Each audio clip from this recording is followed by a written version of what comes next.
Is-suq tal-kotba fih diversi lati u jiġi influwenzat minn aspetti materjali bħal prezz tal-karta u tal-awturi, sar-reazzjoni tal-kritiċi u l-kidba tar-reċensjonijiet. Fir-rokna li jmiss inlaqgħukom ma' Mark Vella li qasam magħna xi ħsibijiet dwar il-kidba tar-reċensjoni. Reċensjoni hija dik li bl-Ingliż iktar nafuha bħala review. Isimha magħha ġifieri terġa' tħares lejn xi ħaġa. U r-review ssir għal xogħlijiet tal-arti, is-soltu, bħal kotba, teatru, mużika, li jkunu ħarġu reċenti u l-kritiku jagħti opinjoni dwarhom, jiġifieri jerġa' jaqrahom u jagħti opinjoni dwarhom. Ir-reviews isiru għal kollox, jiġifieri reviews li naħseb huma popolari ħafna huma dawk tar-ristoranti pereżempju fejn wieħed imur jiekol u jgħid tara jien għandih 5 stili, 4 stili lil dar ristorant.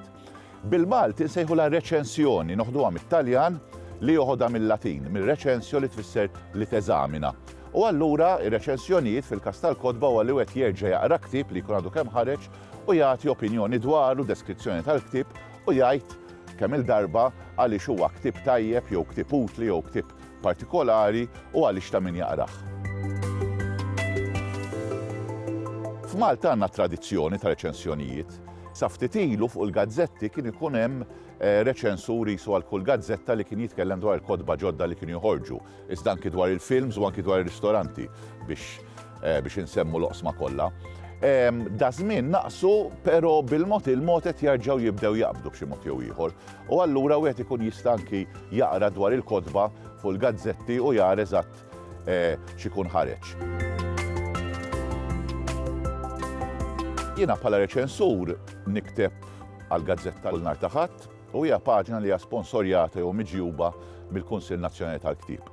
L-ewwel ħaġa li kont għamilt meta kont ħadt reċensjonijiet f'idejja huwa li biddilt it-titlu tal-paġna għal kotba minflok letteratura għaliex inħares lejn kull tip ta' ktieb, jiġifieri ktibt ukoll reċensjonijiet dwar kotba tat-tisjir pereżempju għax rajt li kellhom kontribut partikolari xi jagħtu. Jiġifieri jiena xogħli huwa li insib kotba li narhom li għandhom interess pubbliku jew li jinteressaw lili jew kotba li huma ħarġu dal-aħħar u li se jqaqlu interess u naqrahom u nagħti l-opinjoni tiegħi dwarhom. Il-kritiku għandu jkun liberu, però ovvjament il-kritiku għandu l-gost personali tiegħu, għandu l-arfin partikolari tiegħu, jiġifieri kull kritiku għandu opinjoni differenti u dak li jgħid il-kritiku mhux bil-fors Vanġelu u qed jieħdu bħala opinjoni u qed jisper li tkun opinjoni informata, opinjoni malma, imma ovvjament kull kritiku għandu l-viżjoni tiegħu. U għalhekk tajjeb li jkun hemm kritiċi differenti, ħalli mbagħad wieħed jista' jqabbel u wieħed jista' jagħżel ukoll skont il-parir tal-kritiku li lil dak li jkun jidhirlu l-iktar li huwa miktub u suġġerit tajjeb. Bżonn li reċensjoni tkun aktar kritika għaliex kemm il-darba għandna wkoll naħa ta' tradizzjoni li hija t-tradizzjoni tat-tifħir jew inkella ta' reċensjoni li mhijiex kritika li hija akritika. Jiġifieri dejjem nispiċċaw nużaw l-istess kliem bħal kemm hu mexxej il-ktieb, kemm hu ħelu l-ktieb, kemm huma stejjer ħelwin, gustużi, eċetera. U rarament ikun hemm analiżi profonda tal-ktieb xi jfisser. Meta ngħidu analiżi profonda, mhux qed ngħidu biss li wieħed forsi imaqdar il-ktieb. Jiena fil-fatt ma tantx nieħu gost immaqdar il-kotba jekk huma kotba li ħaqhom jitmaqdru.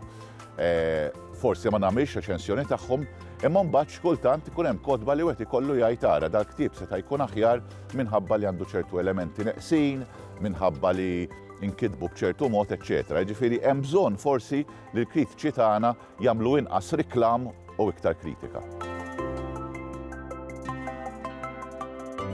Il-kritika tista' tgħin lill-kittieba ħafna naħseb jiena għaliex ovvjament qed tieħu opinjoni jew viżjoni ta' dak li ktibt minn xi ħadd li huwa il-barra minnek.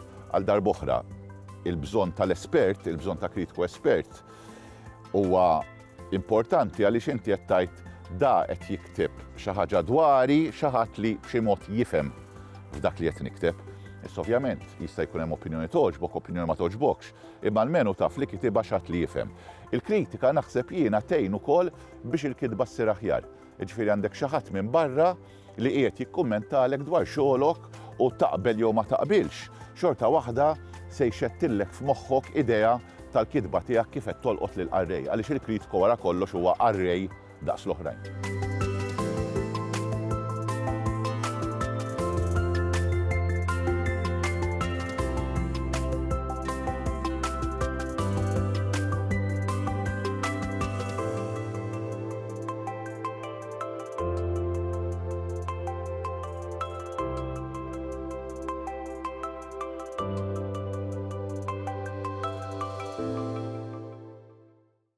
Il-Sinna jixtieq jirringrazzja lill-Aġenzija Nazzjonali tal-Litterizmu, lill-Ministeru għall-Edukazzjoni u x-Xogħol, lill-Kunsill Nazzjonali tal-Ilsien Malti u lid-Dipartiment tal-Malti fil-Fakultà tal-Arti l-Università.